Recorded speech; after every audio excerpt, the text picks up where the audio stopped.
अस्सलाम वालेकुम वरहमतुल्लाहि वबरकातुहू। लॉ ऑफ़ अट्रैक्शन का ये हमारा चौथा और आखिरी लेक्चर है। इसमें हम अपने पिछले 3 लेक्चर्स की समरी जो है उसको डिफ़ाइन करेंगे। वही चीज़ें हैं जो हमने पहले पढ़ी हैं, लेकिन उनको एक तरतीब से आपको बताया जाएगा। इसमें आज मैं आपको बताऊंगी 11 rules of law of attraction. पहला रूल जो है वो है थिंक व्हाट यू वांट। हमेशा वो सोचें जो आप चाहते हैं, वो ना सोचें जो आप नहीं चाहते। उल्टा ना सोचें, सीधा सोचें। मसलन आप जो है वो सुलह सफ़ाई चाहते हैं तो फिर सुलह सफ़ाई का ही सोचें। फिर ये ना सोचें कि फ़लाँ बंदे ने मुझे ये बात कही थी, फ़लाँ ने मुझे ये कही थी, और उसको लेके तो आप जो है अग्रेसिव हों और आपका जो है लॉ ऑफ़ अट्रैक्शन उल्टा हो जाएगा, ऑपोजिट रिज़ल्ट्स आएंगे। और हम में से अक्सर के साथ ऐसा होता है। यही वजह है कि लॉ ऑफ़ अट्रैक्शन काम नहीं करता। Rule number 2, visualise with faith.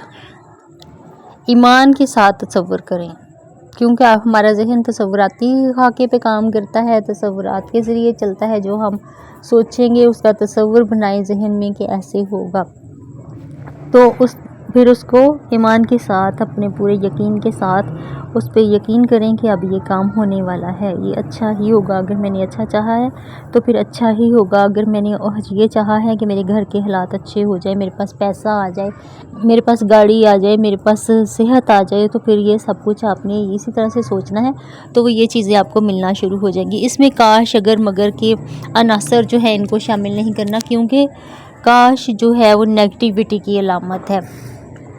इससे आपका लॉ ऑफ़ अट्रैक्शन ऑपोजिट हो जाएगा। Number 3, it's a life approach note an exercise. ये एक पूरी ज़िंदगी की प्रैक्टिस है। इसको आप जो है एक एक्सरसाइज के तौर पे, वर्जिश के तौर पे नहीं कर सकते कि चंद घंटों के लिए अप्लाई कर लिया और फिर जो है वो छोड़ दिया, फिर नेगेटिव थॉट्स आने शुरू हो गई और फिर जो है वो वैसे ही गलत रवैया अपना लिया। तो ये आपने इसको पूरी ज़िंदगी के लिए अप्लाई करना है। हर वक्त अल्फ़ा स्टेट ऑफ माइंड में रहने की कोशिश करनी है, हर वक्त अच्छा सोचना है। Number 4, keep law of attraction broad and open. Law of attraction को पाबंद ना करें। लॉ ऑफ अट्रैक्शन को ओपन माइंडेड होके सोचें, ब्रॉड माइंडेड होके सोचें। इसको ये ना कहें कि मुझे जो है वो यही चीज़ चाहिए, मुझे ये लाइफ पार्टनर चाहिए, मुझे यही नौकरी चाहिए, पैसे मैंने इसी नौकरी से ही ज़्यादा कमाने हैं, इसके अलावा मेरे पास कोई सोर्स ऑफ इनकम नहीं है। इन चीज़ों को बाउंड ना करें, इनको आप जो है वो खुला छोड़ें और फिर अल्लाह पे तवक्कुल करें। और ये सोचें कि अगर मैं सिर्फ़ एक नौकरी पे नहीं बैठूंगा, मैं ट्यूशन भी पढ़ा सकता हूँ, मैं साथ में कोई छोटा मोटा बिज़नेस भी कर लूँगा, तो अपने टाइम को यूटिलाइज़ करूँगा। 5वां रूल है keep your mind open and welcome new ideas. आपने अपने दिमाग को, दिल को खोलना है और नए आइडियाज़ को वेलकम करना है, नई सोच को आगे आने देना है। जैसे जो है वो जो भी चीज़ आपको मिलती है, आप चेंज को एक्सेप्ट करें जल्दी से। जो भी चीज़ आ जाती है उसको फॉलो करें, उसके ऊपर चलें, लेकिन जो है उसको बाउंड ना करें, एक लिमिट ना बनाएं कि यहाँ तक ही मैं सोच सकता हूँ, इसके आगे नहीं सोच सकता। Number 6, do not time bound the law of attraction.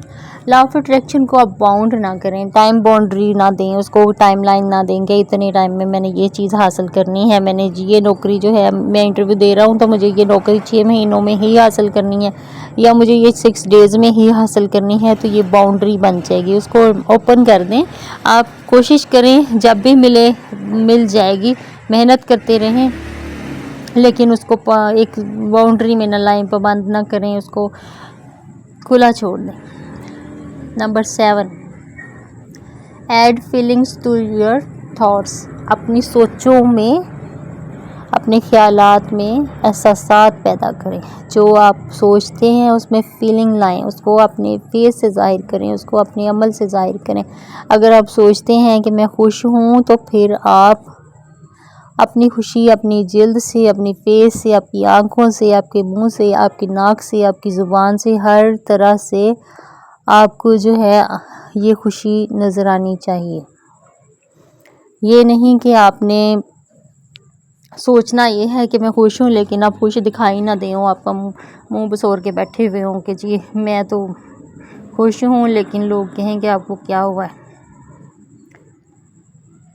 Number 8 है law of attraction works in alpha state of mind. Alpha state of mind पे हम बहुत बात कर चुके हैं। अल्फा स्टेट ऑफ माइंड के लिए मैंने आपको एक गाइडेड ऑडियो भी दी थी।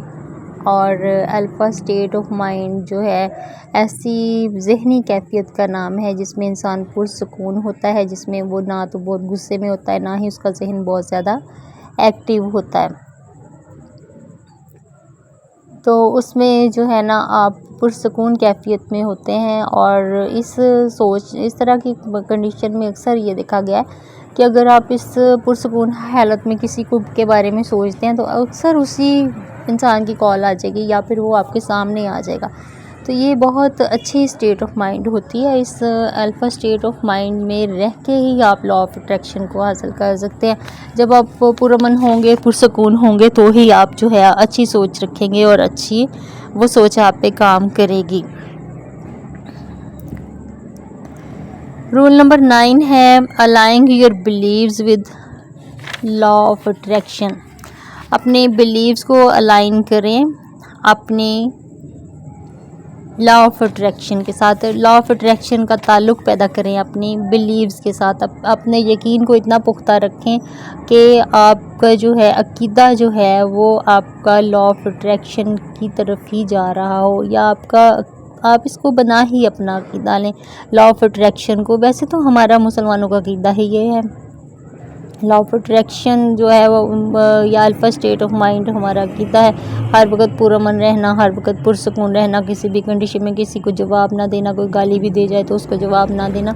लेकिन आजकल के हालात के मुताबिक हम लूज़ टेम्पर हो गए हैं, हमें अमल की भी कमी है, कुछ हालात भी इस तरह के हैं तो हम लोग सब्र नहीं कर पाते, बर्दाश्त नहीं कर पाते। इसलिए हमें अपनी ज़िंदगी में दोबारा से अपने अकीदे को, अपने बिलीव को दुरुस्त करने की ज़रूरत है। रूल नंबर 10 है do not focus on minor failures of daily life.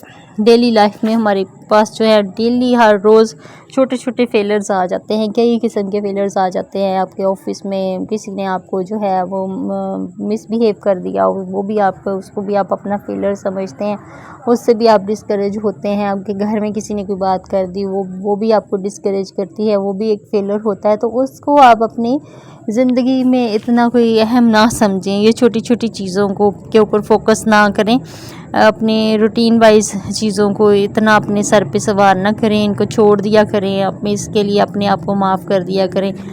क्योंकि कहा यह जाता है कि nothing is failure, everything is feedback. जो आपका बैकग्राउंड होता है वही हर चीज़ होती है और फेलियर कुछ भी नहीं होता। क्योंकि नाकामी उसी सूरत में होती है जब आपकी इंतज़ामी सरगर्मियाँ आपके जो है इंतज़ामात कम होते हैं, जब आपने बाउंड्रीज़ जो हैं वो फिट नहीं की हुई होती हैं, आपको अपनी लिमिट्स का नहीं पता होता, तो उस वक़्त जो है ना वो होता है, ये चीज़ें जो है आपको फेस करना पड़ती हैं। फिर आप उसको फेलियर का सामना करते हैं, लेकिन फेलियर कुछ भी नहीं होता। आप अगर अपने निज़ाम को दुरुस्त करें, आपका अपना जो है वो एक प्रोसेस हो, आपकी अपनी बाउंड्रीज़ हों, तो फिर इंसान फेल नहीं होता। आखिरी रूल है rule number 11, take practical steps to achieve the law of attraction. Law of attraction को अचीव करने के लिए आपने हुस्न तदबीर करनी है। अपना कोई ऐसा काम करें कि आपके पास आपकी सारी ये जो चीज़ें हैं लॉ ऑफ अट्रैक्शन पे आप अमल करते रहें। हुस्न तदबीर पे मैंने लेक्चर नंबर 3 में काफ़ी तफसील से बात की थी कि हरकत में ही बरकत होती है। जब तक आप जो है उठेंगे नहीं, तो उनको बांधेंगे नहीं, तो अक्ल नहीं करेंगे, तो फिर आप क्या कर सकते हैं। आप अपने लिए उठेंगे, खुद को सोचेंगे, प्लानिंग करेंगे, तो फिर ही होगा। अब ये नहीं कि एक कमरे में बैठ के लॉ ऑफ अट्रैक्शन के ऊपर अमल करते रहें और जो है वो काम ना कुछ करें और फिर कहें कि लॉ ऑफ अट्रैक्शन तो मेरी ज़िंदगी में अमल ही नहीं कर रहा, इसका तो कोई अमल दखल ही नहीं है, ये तो काम ही नहीं कर रहा। तो वो काम कैसे करेगा जब आप नहीं उठेंगे, सुस्ती काहली को नहीं छोड़ेंगे। जब तक आप इस पे प्रैक्टिकली स्टेप्स नहीं लेंगे तो ये लॉ ऑफ अट्रैक्शन जो है वो काम नहीं करेगा। और यही वजह है कि बहुत सारे लोग जो हैं द सीक्रेट को पढ़ते भी हैं और उसकी डॉक्यूमेंट्री भी देखते हैं, लेकिन उनकी ज़िंदगियों में लॉ ऑफ अट्रैक्शन काम नहीं करता। और वो क्यों नहीं करता? क्योंकि वो हुस्न तदबीर नहीं करते, वो हरकत नहीं करते, तो फिर बरकत भी नहीं डलती। वो शुक्र नहीं करते तो फिर नेमत भी नहीं रहती। जब आप शुक्र करेंगे तो नेमत भी रहेगी। जब आप जो है फेलियर का डर खौफ निकाल देंगे तो फिर नाकामी भी नहीं आएगी।